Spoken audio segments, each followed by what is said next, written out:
está? Profesora, le habla Miguel Natera y le voy a hablar un poco sobre lo que es la Ley Orgánica de los Trabajadores y Trabajadoras y las prestaciones sociales. Decreto número 8.938, 30 de abril del 2012. El pasado 7 de mayo del 2012 salió publicado en la Gaceta Oficial Extraordinaria número 6.076, decreto con rango, valor y fuerza de la Ley Orgánica del Trabajo, los trabajadores y las trabajadoras LOC, y tiene por objetivo proteger el trabajo como hecho social y garantizar los derechos de los trabajadores, creadores de la riqueza socialmente producida y sujetos protagónicos de los procesos de educación y trabajo para alcanzar los fines del Estado democrático y social del derecho y de justicia, de conformidad con la Constitución de la República Bolivariana de Venezuela y el pensamiento del padre de la patria, Simón Bolívar. Esta ley regirá las situaciones y relaciones laborales desarrolladas dentro del territorio nacional de los trabajadores como patronos, derivadas del trabajo como hecho social. Las disposiciones contenidas en la ley y las que deriven de ella rigen a Venezuela y a venezolanos extranjeros y extranjeras como ocasión de los trabajadores prestados o convenidos en este país, y en ningún caso será renunciables por convenios particulares. Los convenios colectivos podrán acordar reglas favorables a los trabajadores y trabajadoras que superen la norma general, respetando el objetivo de la ley presente. En esta nueva ley se modifica la noción de trabajador, eliminando la definición y por lo tanto la figura del trabajador de confianza, obrero y empleado. Adicional que he establecido el principio de la primacia de la realidad en calificación de cargo, establecido que la calificación de un trabajador como de dirección o de inspección dependerá de la naturaleza real de las labores que ejecuten, independientemente de la denominación que haya sido convenida por la parte, de la que unilateralmente hubiese establecido el patrono o de la que señalen los recibos de pago y contratos de trabajo. Prestaciones sociales. Otros aspectos importantes en esta reciente modificación de la ley es el tema de relaciones con las prestaciones sociales, pues en base a lo dispuesto en la disposición transitoria cuarta de la Constitución se vuelve a implementar la retroactividad de las prestaciones sociales que existió hasta 1997, combinándose de manera especial con el sistema de entrada en vigencia a partir de esa fecha. El nuevo sistema de prestaciones sociales consistirá en lo siguiente.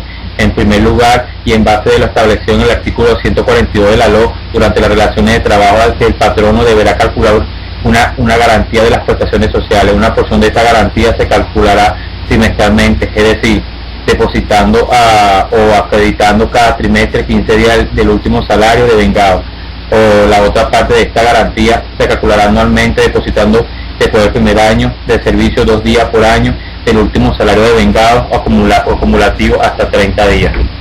Dependiendo de la voluntad de los trabajadores, esta garantía podrá ser depositada en un fideicomiso o en fondos nacionales de prestaciones, acreditada en la contabilidad de la empresa. En el caso de que el trabajador escoja la primera opción, la garantía generará intereses de acuerdo al rendimiento que produzca el fideicomiso o el fondo. En el segundo caso, la garantía generará intereses a la tasa promedio del mercado.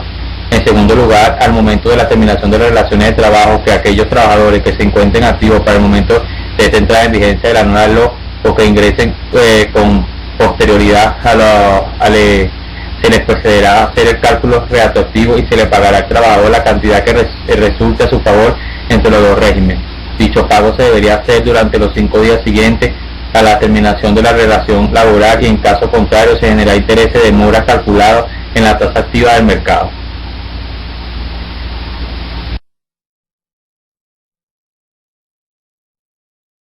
Buenas, mi nombre es Ronald Horta y en esta oportunidad se les explicará un poco acerca de la Ley Orgánica del Trabajo. Fíjense que la Ley Orgánica de los Trabajadores y Trabajadoras, la primera ley, fue promulgada el 23 de julio de 1928. Esta ley permitió superar las disposiciones del Código Civil sobre el rendimiento de servicios que regía las relaciones laborales. Se afianza con la promulgación de la Ley del Trabajo del 16 de julio de 1936, que estableció un conjunto sustantivo de normas para regular los derechos y obligaciones derivados del hecho social del trabajo.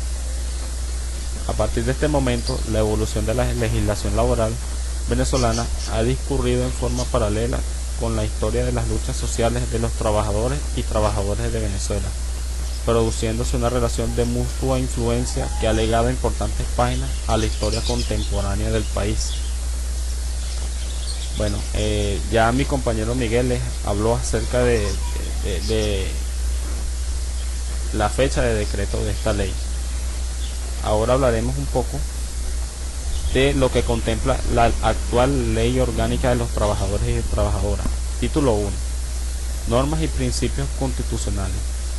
El primer título de la Ley Orgánica de los Trabajadores y Trabajadoras recoge de manera exhaustiva el legado constitucional en un solo cuerpo, y en tal sentido la legislación laboral pasa a regir las situaciones derivadas del trabajo como hecho social, proteger el trabajo como hecho social y garantizar los derechos de los trabajadores y trabajadoras como sujetos protagónicos de los procesos sociales de educación y trabajo. De esta manera se consagra el derecho al trabajo y el deber de trabajar de las personas de acuerdo a sus capacidades y actitudes, lo cual incluye a las personas con discapacidad.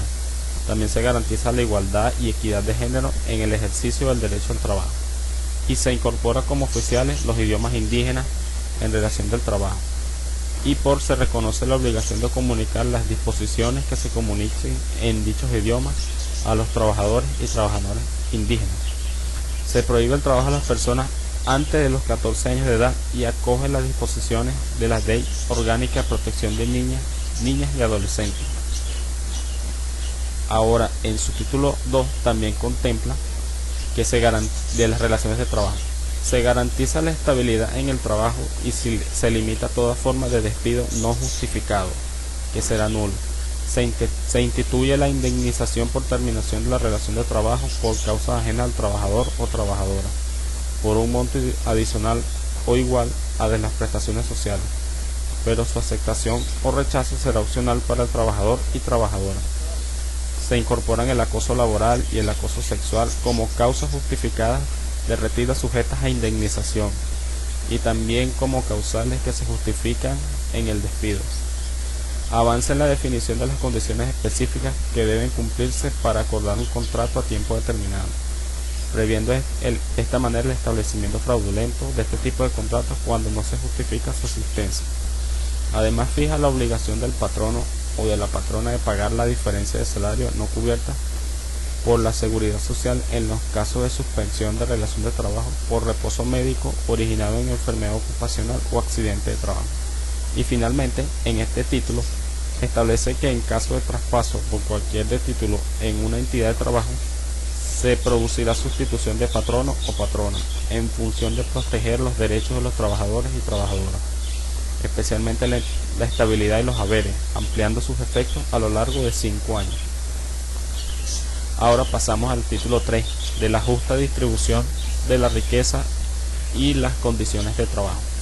La nueva Ley Orgánica de Trabajadores y Trabajadoras incorpora la noción de la riqueza, de que la riqueza es un producto social generado principalmente por los trabajadores y trabajadoras, y por tanto se establece que su justa distribución debe garantizar una vida digna junto a su familia. En la misma línea, atribuye al Estado la responsabilidad de proteger el salario, así como proteger y fortalecer el ingreso familiar, en corresponsabilidad con la sociedad y las organizaciones del poder popular, para lo cual el Ejecutivo podrá, entre otras medidas, decretar aumentos salariales, realizando amplias consultas y conociendo las opiniones de las distintas organizaciones sociales e institucionales en materia socioeconómica. Se prohíbe el cobro de comisiones bancarias a cuentas de nómina y el establecimiento de condiciones para la apertura y mantenimiento de este tipo de cuentas.